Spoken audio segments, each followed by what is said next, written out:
Well, greetings, students. Good to be back with you.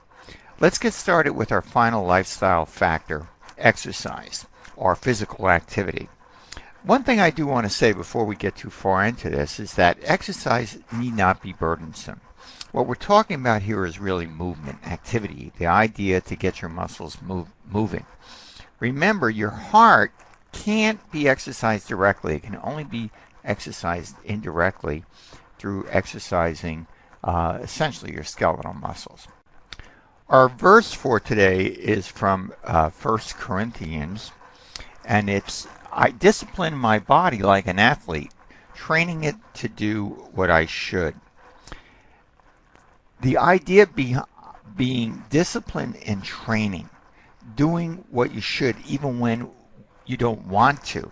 In the long run, this is really the key to success, not just for health, but really for life in general. I've included a quote from Sir William Osler, a famous 19th century British physician.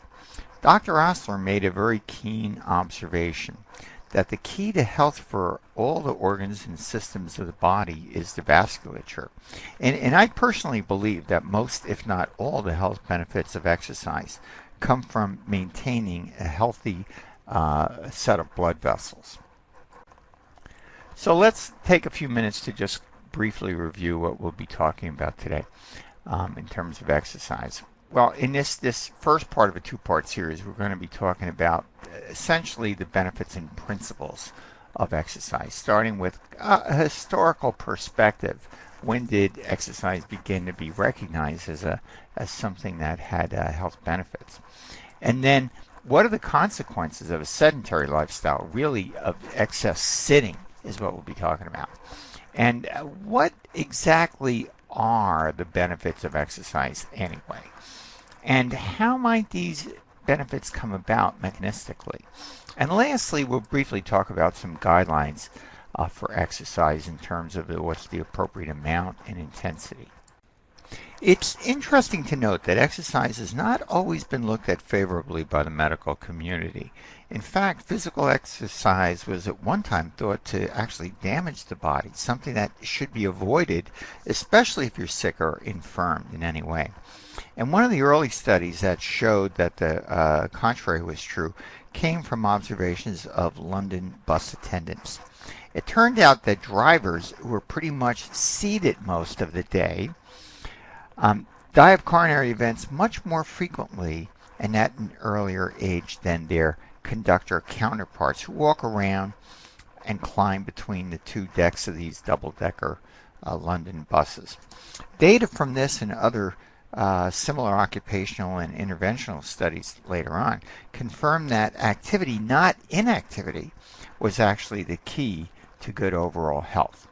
Now, in order to talk about exercise in a meaningful way, we have to consider intensity. How much physical effort is being made?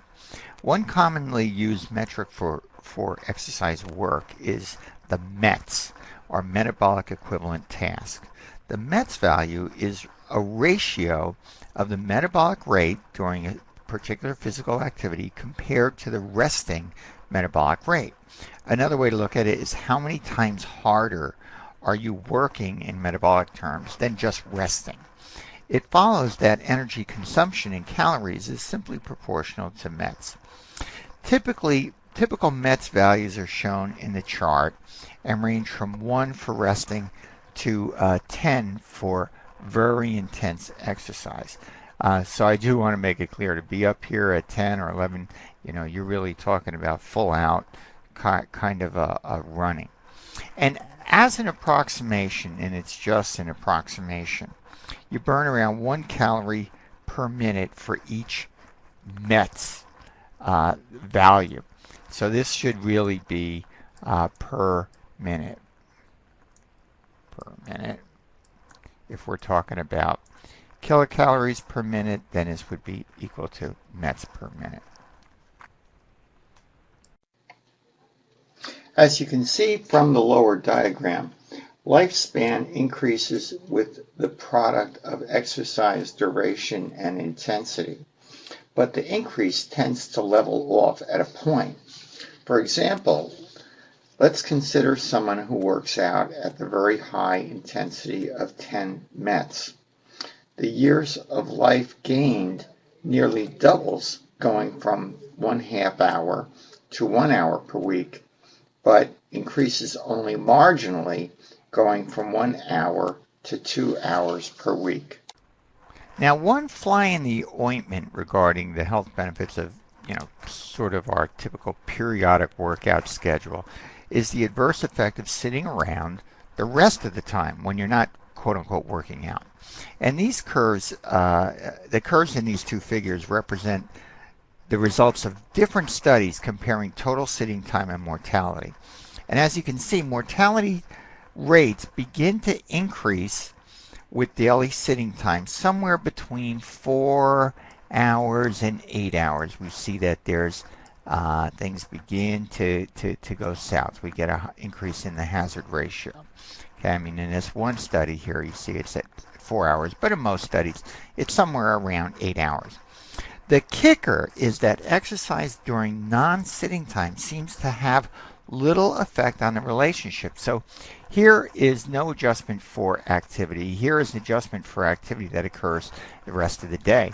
And you can see even that there's really not much difference between these two sets of curves. In other words, sitting around a long time cannot be easily compensated for by working out vigorously for some small period of time during the day. You have to really be careful to limit your total sitting time. And again, depending on how you want to read these charts and other papers, I would say to less than 8 hours a day. And I know for us as students and faculty, that's a challenge. So if we consider what are the health benefits of physical activities, of course, the first thing that comes to mind is a reduction in cardiovascular disease. Heart attacks and MIs are the things that come to mind. Even type 2 diabetes seems, rather something you would expect. But what's really interesting, at least to me, is the effect of exercise on the brain. And there's no question about lots of data to show that exercise reduces depression. There's a number of studies that show it's equally effective to antidepressants, that it improves cognitive function and really reduces the incidence of Alzheimer's disease. So it's really surprising the beneficial effects of exercise on the brain. Here's a simple example of how mathematical, this graph shows mathematical and this graph shows reading ability increases with aerobic capacity. And although it's not a perfect correlation, you see there's a remarkable relationship between those two factors. And again, I want to stress that the health benefits of exercise are not restricted to healthy people. They're pretty much generic. So we see that folks who have hypertension, COPD, who have high total cholesterol levels, are overweight, are all people who benefit. The relative risk of death goes down as you go towards higher and higher levels of exercise. So this is really a very generic phenomenon. And how often have you heard someone say to a person who has some kind of a heart condition, be careful, rest and relax? Maybe that's not such good advice. It's really quite the contrary, that to the extent you're able to, at any condition of health, begin to exercise at an appropriate level and you'll improve your health. Just what factors mediate the beneficial effect of exercise are really not completely understood. On a purely mechanical level, exercise clearly imposes what we might call a shear stress to the blood vessels, a stretching force. And somehow this stretching seems to improve the function of the endothelial cells that line the blood vessels. It seems likely that improvement in the vascular endothelial cell function helps maintain the vitality of virtually all the organs of the body. Now, on a molecular level, exercise actually causes a temporary increase in the concentration of toxic free radicals. Kind of a paradoxical effect. And this is probably a simple consequence of just an increase in overall metabolic oxidation of nutrients for energy production. But the long-term result of this increase in free radicals, the long-term result, is an induction of the enzymes that protect us by detoxifying free radicals. So the net effect is a positive effect on health. You know, the easiest way to think of it is our old friend hormesis. Well, unfortunately, it turns out that most of us don't, at least statistically, really don't get the exercise we need. U.S. government statistics show that only about 1 in 5 people generally gets the recommended dosage level of exercise. So, just what are the official recommendations for exercise? Well, according to the U.S. government physical activity guidelines, we should get something like 150 minutes of moderate or 75 minutes of vigorous physical activity each week. Moderate activity would be something with 3 to 5 METs, for example, like brisk walking.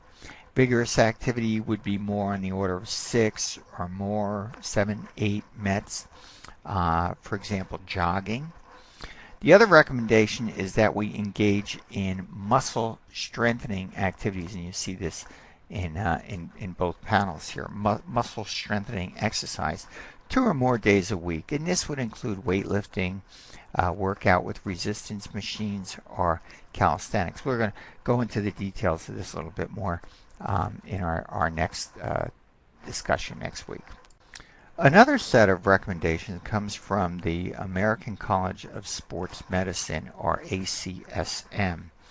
Their guidelines are very similar to the U.S. government's, but they include the recommendation of splitting up the cardiovascular exercise time between at least 3 days a week. An important point made in the guidelines is that exercise does not have to be done continuously at any point in a day. So here we see that it can be done, for example, at these 10-minute increments and be equally beneficial. Some would argue that it's actually even more advantageous to split it up like that. As with the U.S. guidelines, the ACSM guidelines include a provision for resistance training at least twice a week. Here it is 2 or 3 days a week. They go a bit further by specifying the number of sets, the number of repetitions that should be done. And again, we're going to talk about that. I hope to talk about that a little bit more detail when we get to have our next session next week. The last of the ACSM recommendations are for flexibility exercises, and they recommend 2 or 3 days a week to add these to your physical activities. So, okay, we've talked a lot about exercise, but let's face it, it all sounds very regimented, onerous, boring, even though we know it's wonderful and great for us. And this onerous nature need not be the case. Anything that gets your heart rate up, your body moving, muscles working, is exercise. Biking, swimming, rollerblading, Zumba, hiking, CrossFit. These are all great examples of fun, enjoyable ways to exercise. So we'll be talking about these and other approaches to exercise next week, and God willing. In the meantime, as our friends at Nike would say, when it comes to exercise, just do it. Take care and God bless.